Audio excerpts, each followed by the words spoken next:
It is the excuse that has left millions of Nigerians scratching their heads and asking if our security agencies are living in the same digital century as the criminals terrorizing our nation. If you are watching this, you are likely seeing those terrifying videos on TikTok and Facebook. Bandits in the bush, flaunting bags of cash, showing off their sophisticated weapons, and even live streaming their negotiations while the families of victims watch in horror. The question on everyone's lips has been, if I can see them on my phone, why can't the government find them?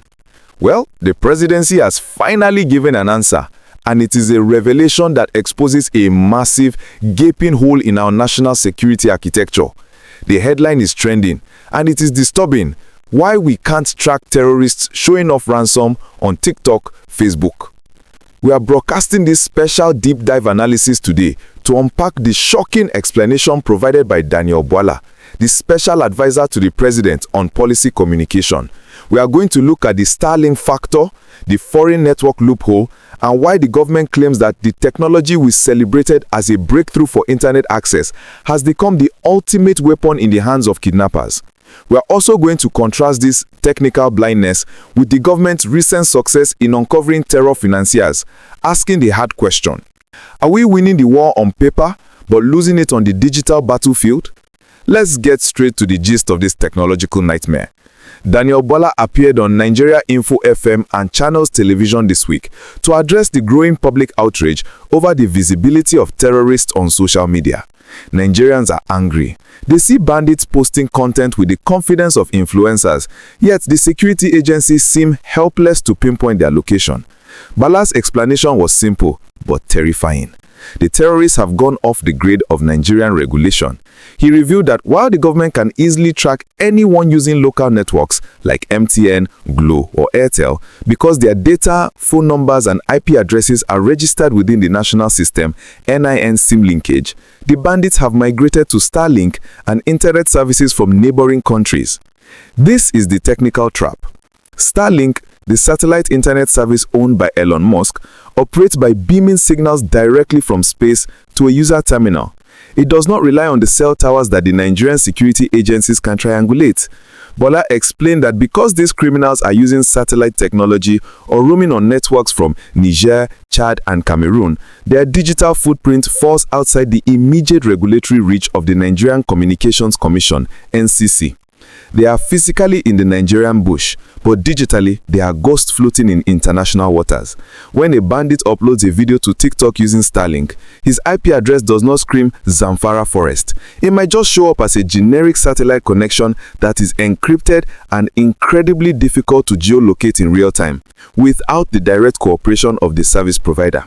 This is the technical trap. This revelation forces us to look at the porosity of our borders in a new light. It is not just about people crossing illegally, it's about data crossing illegally. Bwala noted that the proximity of these bandit camps to the borders allows them to latch onto foreign signals, making a mockery of our domestic surveillance investments. It paints a picture of a security apparatus that is fighting a 21st century enemy with 20th century tools. While the government is busy blocking SIM cards of ordinary citizens who haven't linked their NIN, the kidnappers are bypassing the entire GSM network, using dollars to buy satellite terminals that give them high-speed internet in the middle of nowhere. It is a humiliating reality check.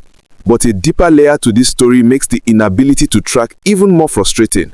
While the government claims they cannot find the men holding guns in the forest, it seems to know exactly who is funding them in the cities. Just days ago, we reported on the exclusive Sahara Reporters investigation that uncovered 23 suspected terror financiers moving billions of naira. This creates a jarring contradiction.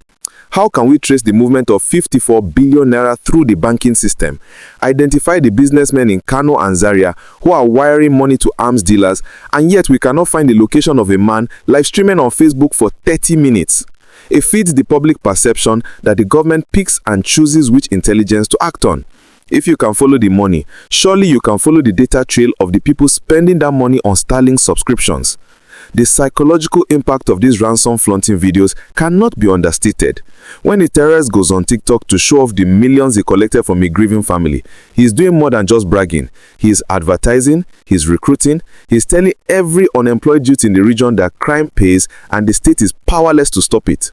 By admitting that we can't track them, the government is inadvertently validating the bandits' invincibility.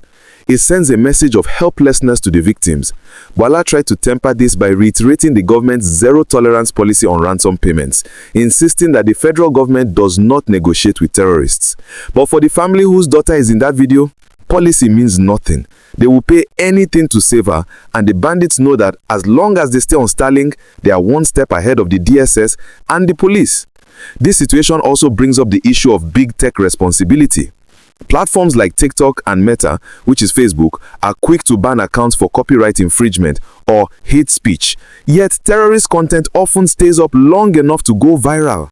Experts have pointed out that these platforms lack moderators who understand the local languages and codes used by these bandits. A bandit might be issuing a death threat in a local dialect that the AI moderation tools simply do not catch. Bwala's admission shifts some of the blame to these international tech giants and the satellite providers. It raises the question, should the Nigerian government place stricter regulations on the sale and use of satellite internet terminals? Should Starlink be compelled to geofence its services in conflict zones? These are the hard conversations we need to have, but they are conversations that come too late for the victims already taken. We also have to look at the negotiation controversy that Bwala touched on. While he insisted that the Tinubu administration has a no-negotiation stance to avoid financing terrorism, he admitted that previous administrations did engage in such talks. This inconsistency in government policy over the years has created the monster we see today. The bandits are used to being treated as stakeholders. Now that the tap is ostensibly turned off, they are using social media to force the government's hand, to humiliate the state into coming back to the table. The videos are not just for show, they are a negotiation tactic. And by saying we can't track them, the government is admitting that it has lost the element of surprise. The Lakurawa factor adds another dimension of danger. If this new terror group from the Sahel, which is more ideologically driven and better armed, starts using these same evasion tactics, we are in for a long night. We have heard reports of them imposing their own laws in Sokoto and Kebbi. If they can operate a parallel government and a parallel communication network that the Nigerian state cannot penetrate, then we are dealing with a loss of sovereignty in the digital space as well as in the physical space. The concept of territorial integrity must now include digital integrity. So, where do we go from here? The government says it is working on solutions, likely involving international cooperation to get access to these foreign networks and satellite data. But diplomacy takes time, and kidnapping happens in minutes. The citizens are tired of technical excuses.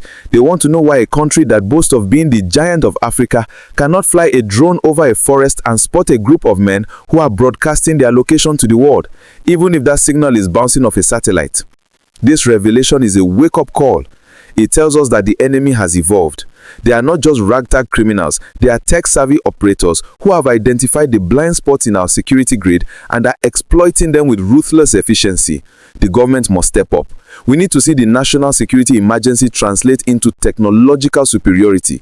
We need to see the NCC, the NSA, and the military working with global partners to shut down these digital safe havens. Until then, our timelines will continue to be haunted by the faces of evil, broadcasting live from the one place the government cannot reach.